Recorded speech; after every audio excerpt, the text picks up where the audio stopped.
YouTube friends. I'm Heidi Villegas with Healing Harvest Homestead, and I'm out here in the yard today, and I'm getting ready to do a few things with my aloe vera plants. I have my indoor plants are way far behind with what I need to have done with them this time of year, and I'm still planting annuals and things like that. But the aloe vera is a very special succulent, and it's one that I think everybody should have in their home. And it does require some pretty specific care guidelines, and if you follow those, they're really easy to grow. But I'm going to show you a monster aloe that I have here that I have not been treating very well lately, and it's suffering. So I'm going to be getting it transplanted. But I want to talk with you about some of the mistakes I've made with it, and it's still eking along. So here we go, over to the potting bench. All right, so this is my aloe vera sherry, and I've had this thing for probably 10 years now, at least. I got her a really long time ago. She was about that big when I first purchased her, and she's just done really well. She's been through a lot of trauma in her life. Down when we lived in southern Nevada, I left her out in the hot sun one time, and she basically cooked. I brought her back to life. And when we moved here, I only brought a few of my house plants with me because of time, and she was one of the ones we brought. And we ended up putting all the plants in the high tunnel at that time. I didn't realize how hot the sun gets out there, and she cooked once again. And a succulent, especially an aloe vera, when it gets too hot, it will turn really pale. It kind of goes through some color changes. I'm going to show you that here. But it gets really pale and sickly looking, and I honestly thought that I lost her that time too. So I brought her in the house, and she's been in this pot literally forever. We're going to talk about why this pot's a mistake too. And I brought her back to life. She was doing really well, and she started stretching because I didn't have her in enough light. So with aloe veras, light-wise, you want to be careful. They need bright, indirect light, but you don't want them in the sun. The sun hits them, and this is what happens. The leaves end up discoloring. They get this really weird, like purpley color, and they don't do real well. So another mistake I've made with this aloe is I've had her sitting outside here because I've been meaning to get her transplanted for a while, and we've had some rain. And what happens when an aloe vera plant gets too much water is the stems get kind of mushy, and they just don't feel right. They need to be solid and stiff. So they do need to have the right amount of water. Another thing that I made a mistake with this aloe vera was the pot. The pot's way too big. Aloes typically have small feet and they have a very, very heavy top. So you want them in a pot that's heavier. So I'm going to put her in a clay pot that's actually a little smaller than this one, and I'm going to crowd her a little bit, and that's going to cause her to produce pups. And we have a couple pups down here. I'll talk to you about pups in a different video because I'm actually getting ready to transplant these guys over here. I don't know if you can, okay. I have a lot of pups in this plant, and this is a pretty healthy aloe, but yeah, I've just been so busy, I've let my house plants go. So yeah, let's go ahead and get this transplanted.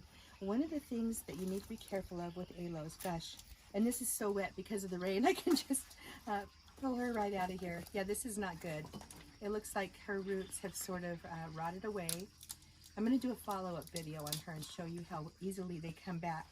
But I'm going to go ahead and remove this whole bottom part here. Oh, look at this. You can see a little baby pup starting to emerge. So that's good news. That means there is a lot of life in this stem. I'm not going to be cutting this stem at all. And I'm just going to go ahead and gently pull off these bottom leaves. I'll pick those up later. If they're healthy, good leaves, I'll actually harvest the aloe vera gel out of them. I have an article on my website if you're interested in aloe vera gel. It's about how to harvest it correctly and what you can use it for. And eventually I'll get a YouTube video done for that too. And I just want to say, I've had my website, oops, I'm going to save that one. I've had my website going for about 4.5 years now. So there's hundreds of articles on there, literally. So if you want to know anything about herbs or plants or whatever I talk about, you can head over to my website at healingharvesthomestead.com. My YouTube channel's literally about 1.5 years, maybe 2 years old. I think the oldest video on there is 3 years old, and then I let a whole year and more go by. But I've decided that I need to do more videos to match my articles on my website. And that way people who like to watch the videos can see them, and people who like to read can read the articles. And so there's double duty there. But anyway, so obviously I'll have to write a blog post about transplanting an aloe at some point. So we're just pulling this guy up here. These are good leaves for harvesting the aloe vera, even though they're not the healthiest. The gel in here is, you can see that. It's very nice. Are you zooming in? Oh, good.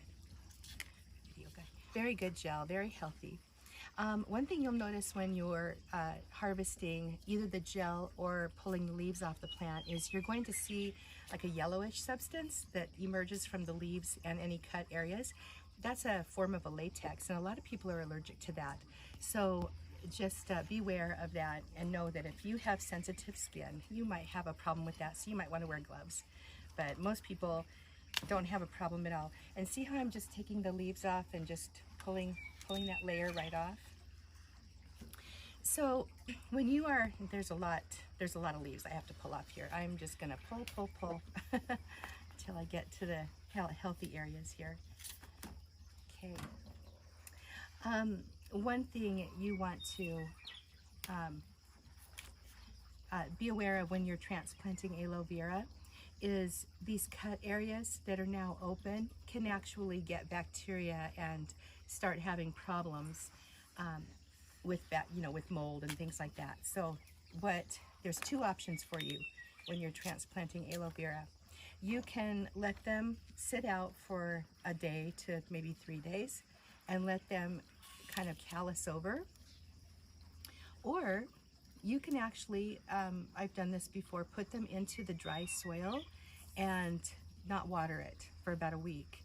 And there's oxygen in the soil, so these cut areas can actually get dried out inside the soil. I think that leaf's gonna go too. This is pretty much killing me to take all these leaves off, I'll be honest. This plant has been my buddy, but we're gonna get you healthy again, right? Okay. And I'm going to take this one off. This one we cut a while back because somebody had a burn. Aloe vera gel is amazing for skin, for taking care of wounds, burns, facial care. You can add it to your lotion products. If you make handmade lotion, I have a couple of recipes on my website. If you want to experience those, it's really fun to make your own lotion, but you can actually use aloe vera gel as the water portion in your lotions. Now, obviously the gel coming out of a plant like this is not going to have any preservatives in it, whereas the gel that you buy in the store is going to have preservatives, and therefore it's going to make your lotion last a little bit longer. So you need to be aware of that too. If you are working without preservatives, then you need to be sure to use your product up within a week or two. All right, so back to the aloe vera. Here we've got this very long stem, and I honestly didn't think I'd be working with a stem quite this long. And I have this pot. This was my pot that I had planned on, and you can see this is not going to work because it's just too short. So I have a couple choices here. I can actually cut this stem off about here and then sink it into the pot, or I can get a bigger pot and try that. So I've got a bunch of pots under here. I'm looking kind of like for a tall, narrow one. I don't see one handy. So I think I'm going to have to go ahead and cut this stem. I really don't want to lose any of the roots. I'm really honestly surprised this aloe is still alive without any kind of a root system. And I'm actually kind of horrified that I have mistreated it so badly. So I'm going to go ahead and I'm going to try to find a deeper pot. So give me just a moment. All right, so I'm back, and I've made a couple of command decisions, and I'll talk with you about those. And you know what? I just want to say that's one thing about gardening that is always so fun, is you never know what's going to happen, and you're going to make decisions against plans that you had already made sometimes, which is what's happening here. So I just told you I was going to get a little shallower pot for my aloe, but I am really hesitant to cut so much of this this stalk off. I really am. I only have one little root hanging right here, another one hanging here, and you can see just how hardy and sturdy these aloe vera plants are. For this plant to have lived with nothing down here is just a testament to how amazing they are. So I've got a pretty heavy pot. I'm choosing a heavy pot because as my aloe sherry here rejuvenates and comes back to life, she's going to produce large leaves again, and they're very heavy. Aloes are always top heavy, so you do need to have a plan for how to keep your pot standing up straight. So what I'm going to do is I'm going to first start out. This pot's perfect. I can fit the whole stem in here, so that's good. And the thing is, I just want to mention, you know, if you make a mistake with your transplanting, it's not a big deal. You can always go back and transplant again. Now, obviously, that's not the best thing to do for your plants because you can throw them into a bit of shock, but if you are gentle and do it carefully, and depending on the plant, of course, it's usually just fine. So what I've got inside this pot is a large rock, and that large rock is there for two reasons. The first reason is to provide weight, and the second reason is to give it a little bit of extra drainage, because typically, again, you'd want to put your aloe in a smaller pot that drains quickly, and in soil that drains quickly. So I'm going to go ahead and throw some other little rocks in there. I saved my broken pots and broken plates. That plate just broke yesterday. They end up being wonderful to add to pots to increase the drainage. I'm going to put some stones in there. The only thing is you just want to be sure that your pieces of shards and rocks aren't going to plug up the drainage hole. But this is one thing I've been doing for years, and just really is helpful for the drainage. I don't have any other things broken right now, or I'd actually add more in this pot. But she's going to go in here pretty deep, so I think this is going to work out just fine. Now what I've got is, this is just regular potting mix. I have heard from some people that you should use cactus mix for your aloe veras because they really like that fast drainage, and they don't like a lot of water. You can really get by without watering your aloe vera plants very often, but this is all I have, and this works just fine. I've used it for years on my aloe vera plants, and this is fresh out of the bag. Normally I would wet the soil down and have it be nice and moist, but I don't want to do that because, once again, I want to be sure these weeping areas have a chance to dry up. This is sterile soil, so I'm not too concerned about bacteria growth and things like that. So I'm just going to go ahead and put my soil in there. And I'm going to leave a little spot where I can insert her stem, or her root stem, all the way down in here.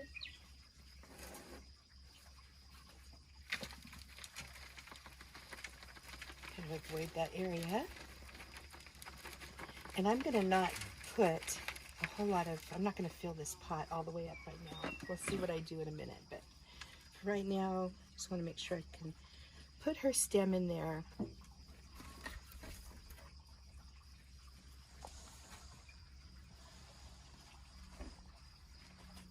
Get her in there pretty good there.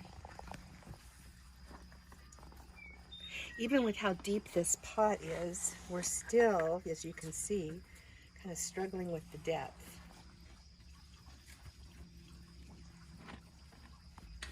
There we go. Okay, get that soil mounded around there. Pack it in pretty good. Okay. And add some more soil.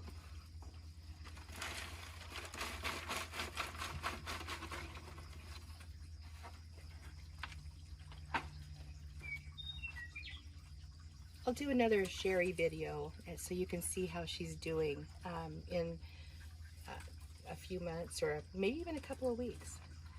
But so yeah, Sherry the aloe vera plant. You're gonna get all better, my sweet baby.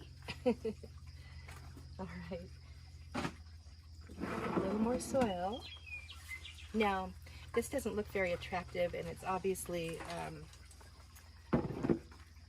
a lot more pot than I had planned for my girl here, but that's okay because I have a plan for that too. So aloes like to be a little crowded, and with that rock down in the bottom, that's actually going to be really helpful.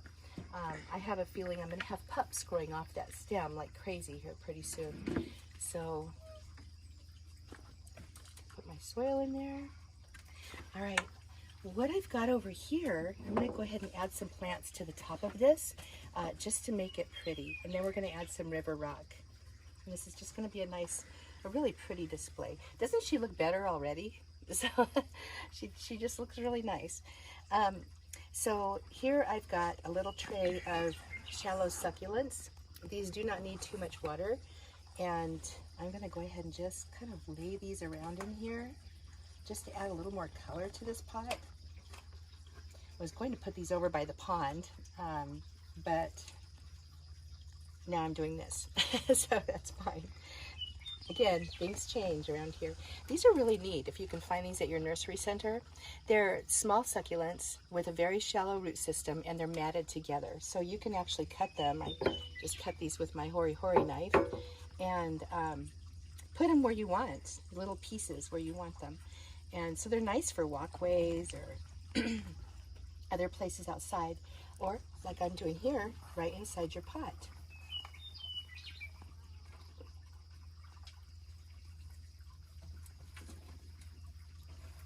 And you know, you don't have to be super gentle with them. Succulents are really quite, they're amazingly sturdy, just wonderfully sturdy.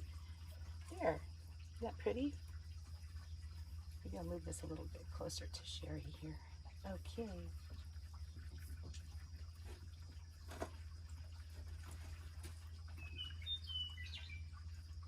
And you know, when these little pieces fall off, as they will, check this out. One thing, if you're not familiar with succulents, I just love succulents. There's a little root stem here. So it's the same thing with the aloe. Just basically make a little spot for it, put it in there, and guess what? It's gonna grow. I love these things. Okay, then I've got this succulent, and this is another confessional shame story. I've had this succulent for about 2 years sitting in my kitchen window, barely being watered. It's quite root bound. And you can see I've got little decorations on top here. So I decided I'm gonna add her to the pot. There we go. So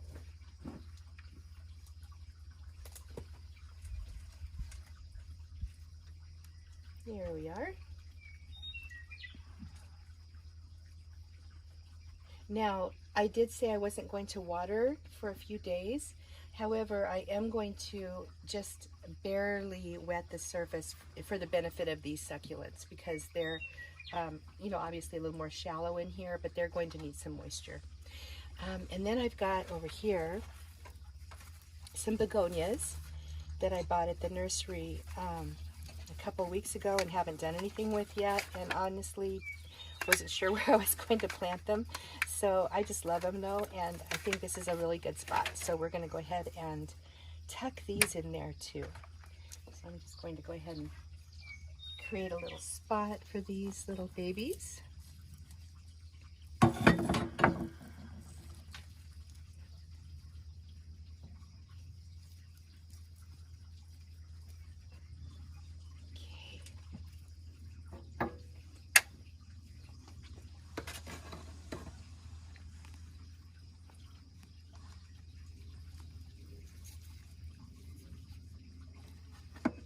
If you're not familiar with a hori-hori knife, these are amazing tools to have. You can cut with them. They have a little measuring area for inches, so if you're planting bulbs, you know, you dig in the depth you need, and I just love mine. It's just wonderful. It's called a Hori Hori knife, or a Hori Hori tool. It's H-O-R-I. I can actually put a link in the description for you. Yeah, I bought this a while back, and it's just been a wonderful tool. Plus, it's kind of pretty. Okay.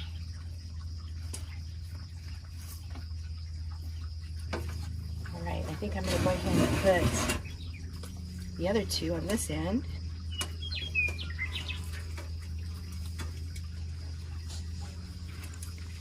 You might be horrified at how I dig in here with my hands. I know a lot of ladies like to keep their nails clean, but I kind of don't.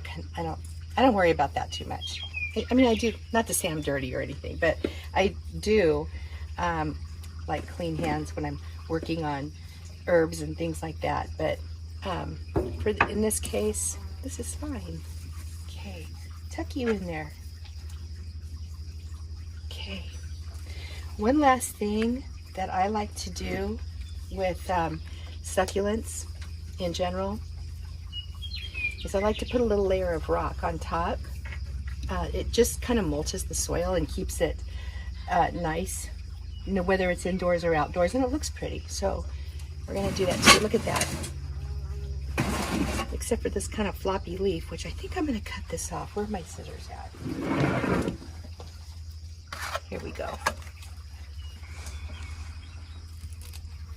Gonna give it a nice little cut there. All right, and she's slightly leaning this way. This is what happens, by the way, when they're reaching for light. They will kind of twist themselves. All succulents will do that too. So when you see that, you want to turn them or maybe put them into a different light area. I'm just going to put this rock in there in a very sturdy way, just so that she's a little bit more supported. And this rock too. This one over here, it's really a pretty rock. I love rocks. I love anything from the earth, actually, but plants and rocks are my favorite. And then I love these little river stones. My husband gets a little upset when I want to buy rocks at the at the nursery, but this is why I love them. So he lets me, and I'm happy. Okay. The other thing the rocks do, especially when you're dealing with succulents, is just, do you see what happened right there? You don't want your succulents laying in moist soil. So if right after you water, you know, they just kind of help keep your plants protected. And I think that's one of the reasons why a lot of succulents actually enjoy growing in rocky soil.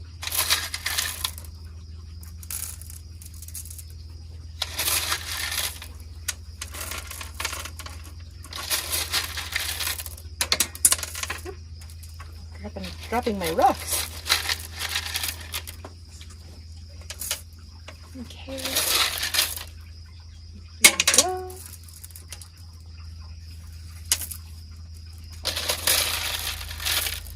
This pot's using an awful lot of rocks.